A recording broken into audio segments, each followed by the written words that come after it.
یا رسول اللہ آپ کی شان تو وہ عظیم شان ہے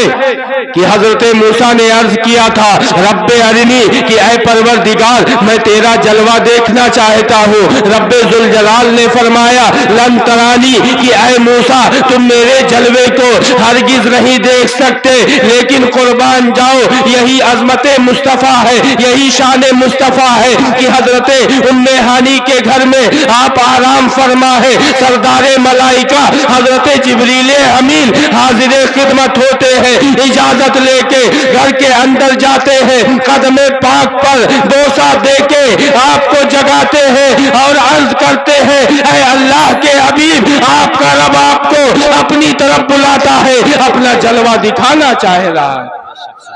آخر آپ مسجد حرام سے مسجد اقصی تک جس کو اللہ نے بیان کیا سبحان الذی اسری بعبدہ لیلا من المسجد الحرام الی المسجد الاقصی، پاک ہے وہ ذات جو اپنے بندے کو راتوں رات مسجد حرام سے مسجد اقصی تک لے گئی، پھر وہاں سے عرش اعظم سے سدرۃ المنتہا، سدرۃ المنتہا سے رب کی بارگاہ میں ایک بہت ہی دلچسپ اور عظمت نبی پر ایک روشن دلیل شان آپ کی ایسی رب نے بڑھائی کہ یا رسول اللہ آپ کا مثل کوئی نہیں ہو سکتا. حضرت جبریل امین ہے، اللہ کے نبی ہیں، فرماتے ہیں اے جبریل چلو رب کی بارگاہ میں حاضری دیتے ہیں، رب کا دیدار کرتے ہیں. حضرت جبریل امین عرض کرتے ہیں جس کو شیخ سعدی نے اپنے انداز میں کچھ یوں بیان کیا ہے کہ اگر یکسر موئے برتر پرم فروغ تجلا بسوزت پرم کہ یا رسول اللہ اب اس سے آگے جانا میرے بس کی بات نہیں ہے، اگر یہاں سے ایک قدم آگے بڑھا رب کی تجلیوں سے میرے پر جل جائیں گے. وہ مقام ہے مقام نبوت کہ اس سے آگے بھی گئے اور رب کا دیدار کیا. یہ ہے ہمارے تمہارے کریم آقا کہ وہاں پر آپ نے اللہ کی زیارت کی، اللہ کا دیدار کیا اور واپسی پر جو واقعات ہوئے اسی رات اللہ کے پیارے نبی کو اللہ جل شانہ نے یہ نماز جیسی پاکیزہ عبادت عطا فرمائی تھی. الغرض میں بیان یہ کر رہا تھا کہ شان رحمت للعالمین کے ساتھ ہمارے تمہارے کریم آقا تشریف لائے جن کو صاحب اختیار اللہ جل شانہ نے بنایا اور کتنے کریم ہیں. آپ دیکھیں وہ صحابی رسول عرض کرتے ہیں یا رسول اللہ میرا بچہ مل جائے آپ کرم فرما دے. اللہ کے نبی فرماتے ہیں کہ جاؤ تمہارا بچہ فلاں باغ میں کھیل رہا ہے. مسلمانوں دیکھو حدیث سنا رہا ہوں آپ کو، اللہ کے نبی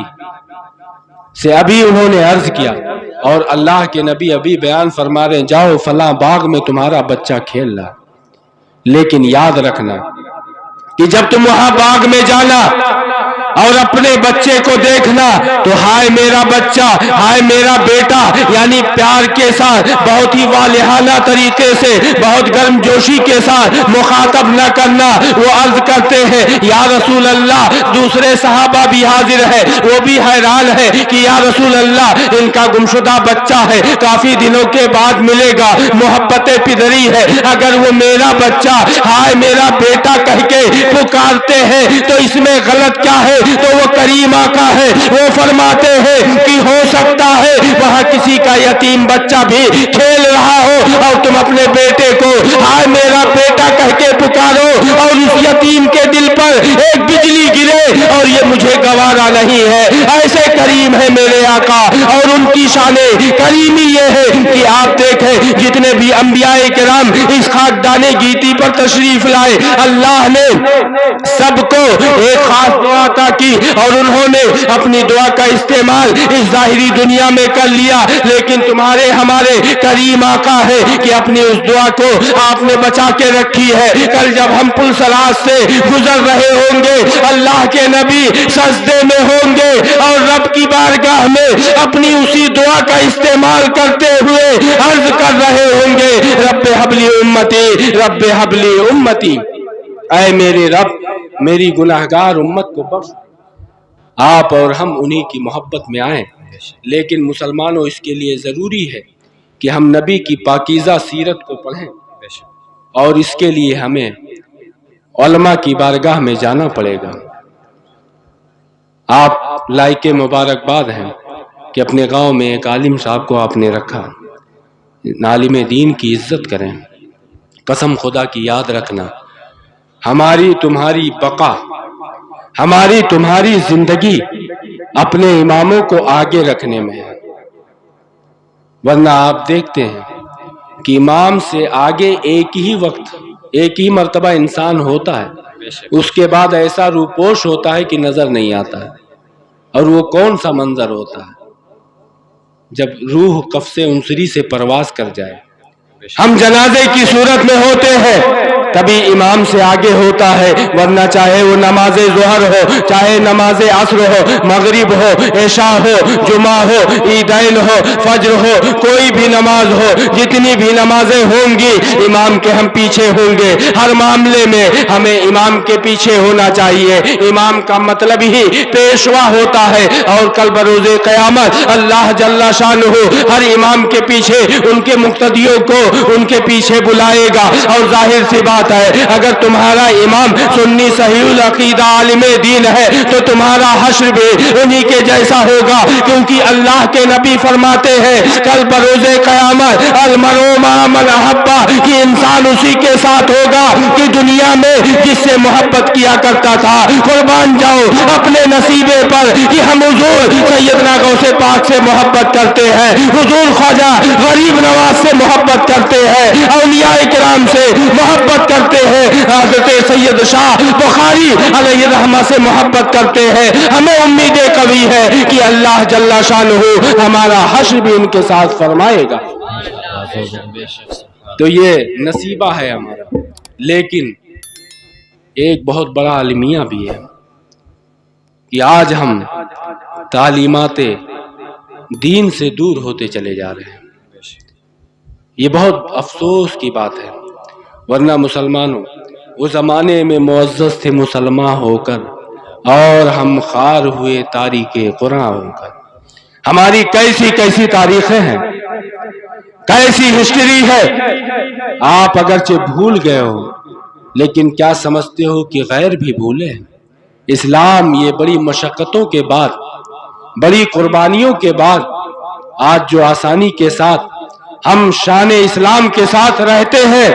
یہ ہمارے اکابر، ہمارے اسلاف کی قربانیوں کا نتیجہ ہے۔ اللہ کے پیارے رسول کا زمانہ یاد کرو، غزوہ خندق کا موقع ہے، صحابہ کرام ہے اپنے پیٹ پر پتھر باندھ کے خندق کی کھدائی کر رہے ہیں۔ اللہ کے پیارے نبی بھی موجود ہے، پیٹ میں کچھ ہے نہیں، پتھر پر اپنا پھاوڑا یا اوزار جو بھی ہے اس زمانے کا وہ چلاتے ہیں، پتھر نہیں ٹوٹتا ہے۔ اللہ کے نبی کی بارگاہ میں عرض کرتے ہیں یا رسول اللہ فدا کا ابی و امی، یہ پتھر نہیں ٹوٹ رہا ہے، قربان جاؤ سید الانبیاء پر، قربان جاؤ اس نبی معظم پر کہ جن کی شان یہ ہے کہ بعد از خدا بزرگوں۔ تو یہ قصہ مختصر کہ یا رسول اللہ آپ سے بڑھ کر کسی کا مقام نہیں، اللہ جل شانہ کے بعد سب سے اونچا مقام آپ ہی کا ہے۔ جب صحابہ نے اپنا درد ان کی بارگاہ میں بیان کیا تو جانتے ہیں اللہ کے پیارے نبی نے وہ اوزار لیا اور پتھر پر چلایا۔ جب پہلا چلایا پتھر ٹوٹا، سرکار نے ملک شام کی فتح کی بشارت دی۔ کہہ دیجئے سبحان اللہ۔ ابھی چند مٹھی بھر مسلمان ہیں، اور خندق کیوں کھود رہے ہیں معلوم ہے؟ سورہ احزاب کر کے قرآن پاک میں ایک سورت ہے، اس کو پڑھاتے ہیں ہم، پڑھنے کا شرف حاصل ہے۔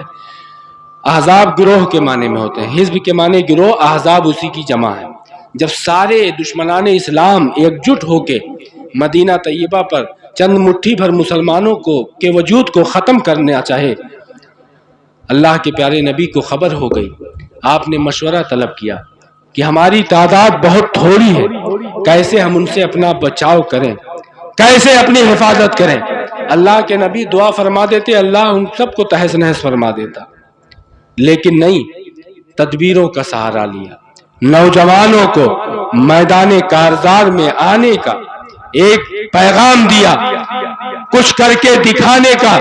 جذبہ پیدا کیا، اور یہی نہیں کہ صرف حکم فرما رہے ہیں بلکہ اللہ کے نبی خود اپنے ہاتھ میں اوزار لے کر پتھر پر چلا رہے ہیں۔ اللہ کے پیارے نبی ہیں، صحابہ سے مشورہ کیا کہ ان سے بچا کیسے جائے۔ حضرت سلمان فارسی ہے، ملک فارس کے رہنے والے تھے، انہوں نے عرض کیا کہ یا رسول اللہ، ہم نے اپنے ملک میں دیکھا کہ جب ہم کسی سے کمزور ہوتے تھے، دشمن زیادہ ہوتے تھے، تو ہم اپنے ارد گرد خندق کھود لیتے تھے، اس میں آگ جلا دیتے تھے، اور اس طریقے سے وہ ہم تک نہیں پہنچ پاتے، اور کچھ دن بعد عاجز ہو کے وہ چلے جایا کرتے تھے۔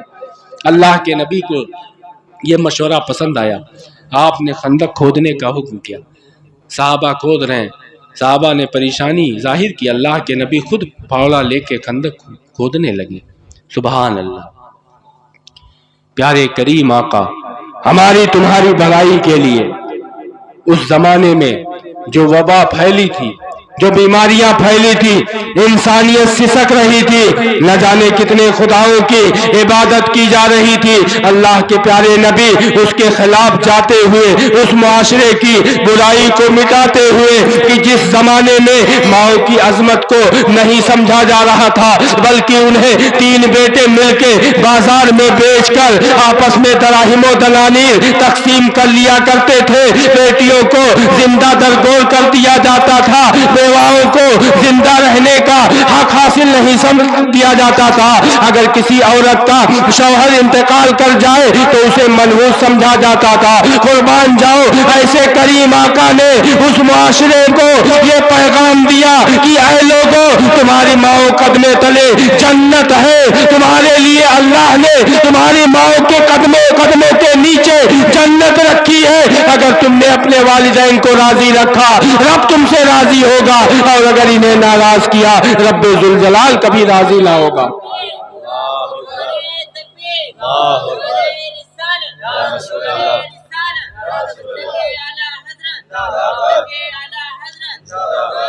بیٹیوں کو کیسے حقوق دیے کہ قرآن کہتا ہے وَإِذَا بُشِّرَ أَحَدُهُمْ بِالْأُنثَىٰ ظَلَّ وَجْهُهُ مُسْوَدًّا، کہ اس وقت کا حال یہ تھا کہ اگر کسی کے ہاں بیٹی پیدا ہو جاتی تو ان کے چہرے سیاہ پڑ جاتے، یعنی شرمندہ ہوتے تھے۔ اور دوسری جگہ قرآن نے بیان کیا کہ یا تو انہیں ذلیل و خوار کر کے رکھ لیتے تھے، ان سے گھر کے نیچ کام لیا کرتے تھے، سخت اور مشقت والے کام لیتے تھے، انہیں ذلیل و رسوا کر کے رکھتے تھے، یا پھر انہیں زندہ درگور کر دیا کرتے تھے۔ اللہ کے پیارے نبی تنے تنہا اس ماحول میں کہ جس ماحول میں بیٹیوں کو زندہ درگور کرنے پر فخر تصور کیا جاتا تھا، جس زمانے میں لوگ بیٹیوں کو ذلیل و رسوا کرتے تھے، اللہ کے پیارے نبی کے گھر جب سیدہ ظاہرہ طیبہ طاہرہ جان احمد کی راحت پر لاکھوں سلام، جن کا آنچل نہ دیکھا ماہو مہر نے، اس ردائے نزاہت پہ لاکھوں سلام، آپ جب تشریف لاتی ہیں یعنی حضرت سیدہ فاطمۃ الزہرا کی پیدائش ہوتی ہے، اللہ کے نبی نے یہ نہیں دیکھا کہ آج لوگ کر کیا رہے ہیں، چلن کس بات کا ہے، بلکہ یہ دیکھا کہ رب کیا چاہتا ہے، تو رب کی منشا یہ ہے کہ بیٹیاں یہ خوشی کی چیز ہے، اس لیے آپ نے بابا کے دوہلے اعلان فرمایا کہ فاطمہ میرے جگر کا ٹکڑا ہے۔ لہذا ہماری بہنوں کو چاہیے، ماؤں کو چاہیے، بیٹیوں کو چاہیے کہ آج اگر ان کو باپ سے پیار ملتا ہے، بیٹوں سے عزتیں ملتی ہیں، شوہروں سے حقوق ملتے ہیں، تو یہ صدقہ ہے رسول پاک کا، ورنہ معاشرے میں کیا حال تھا یہ میں ہی نہیں پورا زمانہ بیان کرتا ہے۔ ایک خاتون کا میں نے پیغام دیکھا جو غیر مسلم ہے، ہندو ہیں، لیکن وہ کہتی ہیں کہ آج نبی کی شان میں لوگ کیا کیا بکتے ہیں، لیکن ذرا سوچو میں اس نبی کی برائی کیسے کر دوں کہ میں نے دیکھا جس زمانے میں ایک بیوہ عورت کو جلا دیا جاتا تھا، ذلیل و رسوا کیا جاتا تھا، منحوس سمجھا جاتا تھا اس زمانے میں وہ انسان کی جس کی شان ان کے صحابہ یہ بیان کرتے ہیں کہ وہ اتنے حسین و جمیل تھے، دیکھنے والے کہتے ہیں وہ احسن من کا لم ترکت عینی وہ اجمل من کا لم تلد النساء، جس کو بریلی کے امام نے کچھ آسان کرتے ہوئے یوں ارشاد فرمایا کہ یا رسول اللہ لم یات نذیرک فی نظر مثل تنشد پیدا جانا جگراج کو تاج ترے سر سو ہے تجھ کو شہ دوسرا جانا۔ یہ خوبصورت اور حسین نوجوان جن کی شان یہ بریلی کے امام نے تو بہت بعد میں بیان کیا، جو دیکھ رہے ہیں وہ بیان کر رہے ہیں۔ حضرت ابو ہریرہ رضی اللہ تعالیٰ عنہ صحابی رسول ہیں، 14ویں کا چاند بڑے آب و تاب کے ساتھ چمک رہا ہے، کبھی سرکار کے چہرے کو دیکھتے ہیں کبھی چاند کو دیکھتے ہیں۔ وہ خود کہہ رہے ہیں میں اندازہ لگانے کی کوشش کر رہا تھا کہ کون زیادہ خوبصورت ہے، تو خود ہی کہتے ہیں یا رسول اللہ میں نے اندازہ کیا تو پایا کہ آسمان کا چاند اس زمینی چاند سے حسن کی خیرات مانگ رہا ہے۔ چاند سے تشبیہ دینا یہ بھی کیا انصاف ہے، چاند میں تو داغ ہے مگر آپ کا چہرہ صاف ہے۔ یہ کریم آقا، یہ حسین آقا ہیں کہ حسن یوسف پہ کٹی مصر میں انگشت زنا، سر کٹاتے ہیں تیرے نام پہ مردان عرب۔ حسن یوسف کے قصے آپ نے سنے، وہ حقیقت ہیں، بلا شبہ بڑے حسین تھے، لیکن اللہ کے نبی کی شان دیکھو۔ اعلیٰ حضرت سے نعت کہنے کا سلیقہ لو، اعلیٰ حضرت کا احسان مانو کہ اعلیٰ حضرت عظیم البرکت نے ہمیں وہی صحابہ کا طریقہ دیا ہے، وَكُونُوا مَعَ الصَّادِقِينَ، جو اللہ نے ان اولیاء کی جماعت میں رہنے کا حکم فرمایا ہے، ان کا راستہ ہمیں بتایا ہے۔ ان کا راستہ کیا ہے؟ تو ان کا راستہ یہ ہے کہ وہ بتاتے ہیں کہ اللہ کے نبی صاحب اختیار بھی ہے، نہایت ہی حسین و جمیل ہے، اللہ کے حبیب ہے، آپ کی شان ایسی نرالی ہے کہ سب سے اعلیٰ و اولا ہمارا نبی، دونوں عالم کا دولہا ہمارا نبی۔ سب چمک والے اجلوں میں چمکا کیے، اندھے شیشوں میں چمکا ہمارا نبی۔ قرنوں بدلی رسولوں کی ہوتی رہی، چاند بدلی کا نکلا ہمارا نبی۔ یہ ہمارے نبی ہیں، تو اللہ کے پیارے نبی کی شان حضرت ابو ہریرہ بیان کرتے ہیں یا رسول اللہ آپ کا چہرہ 14ویں کے چاند سے بھی کہیں زیادہ حسین و جمیل۔ آپ نے جب اللہ کی وحدانیت کا پیغام دیا تو کچھ رؤسائے مکہ، کفار مکہ حاضر ہوئے، انہوں نے آ کر کہا کہ اے اللہ کے نبی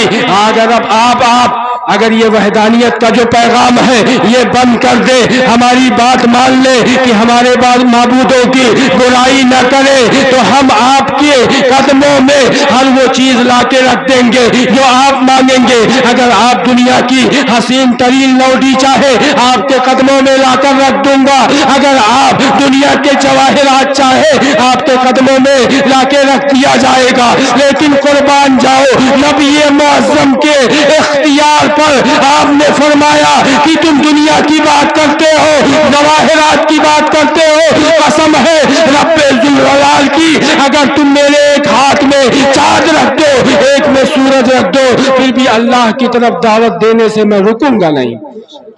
اور جس کی بارگاہ میں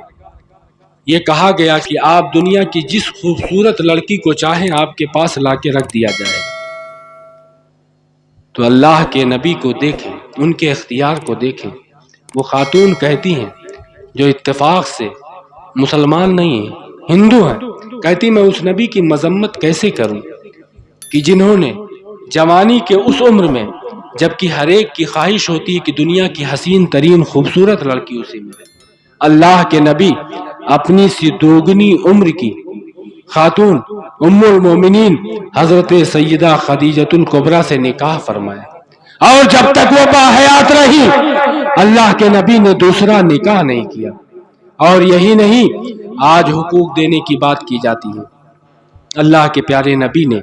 کیسے حقوق ادا کیے کہ آپ دیکھیں ایک مرتبہ کا واقعہ ہے، حضرت خدیجۃ الکبریٰ رضی اللہ تعالی عنہا کا آخر وقت ہے، وہ اپنی بیٹی سے کہتی ہیں بیٹی فاطمہ جاؤ رسول پاک کی بارگاہ میں جا کر عرض کرو کہ یا رسول اللہ کیا آپ مجھے اپنی چادر رحمت عطا کر سکتے ہیں؟ اللہ کے نبی نے جب یہ پیغام سنا، یہ خواہش سنی، تو آپ نے صرف حکم نہیں دیا کہ وہ زوجہ ہے ہم جیسے چاہے حکمرانی کرے، بلکہ اپنے شان کریمی عطا کرتے ہوئے آپ خود چل کے اپنی زوجہ کے پاس آتے ہیں اور آ کے پوچھتے ہیں اے میری بیوی، اے میری زوجہ، یہ کیسے تم نے سوال کر لیا کہ کیا میں تمہیں اپنی چادر دے سکتا ہوں؟ قسم ہے رب ذوالجلال کی، محمد کی، اگر تم خال مانگ لو قسم ہے اللہ کی میں اپنی خال بھی اتار کے تمہیں عطا کر دوں گا۔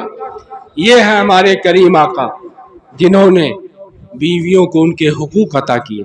لیکن مسلمانوں یاد رہے کہ نبی کی پاک سیرت ہم اور آپ کو پڑھنی ہے اور اس مطابق زندگی گزارنی ہے، اسی میں ہماری اور آپ کی دارین کی بقا، فلاح ہے، کامیابی ہے۔ اس لیے کہ اللہ فرماتا ہے وَمَن يُطِعِ اللَّهَ وَرَسُولَهُ فَقَدْ فَازَ فَوْزًا عَظِيمًا۔